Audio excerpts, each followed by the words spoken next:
সাগরে নিম্নচাপ, যার বন্দরে সতর্ক সংকেত। কুয়াশায় সাল ছুঁয়ে পানি।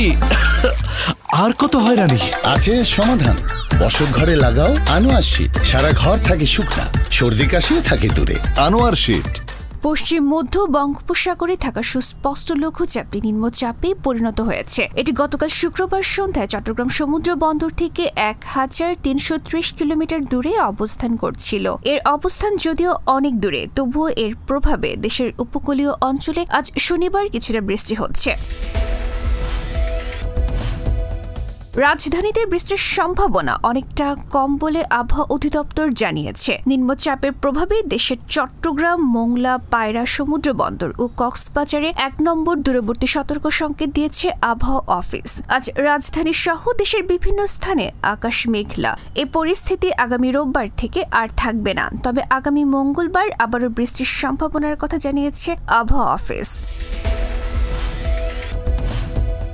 সাগরে নিম্নচাপের কারণে তাপমাত্রা খানিকটা বেড়ে গেছে। আজ দেশের সর্বনিম্ন তাপমাত্রা রেকর্ড করা হয়েছে তেঁতুলিয়ায় 10.4 ডিগ্রি আর রাজধানীতে 18.3 ডিগ্রি সেলসিয়াস।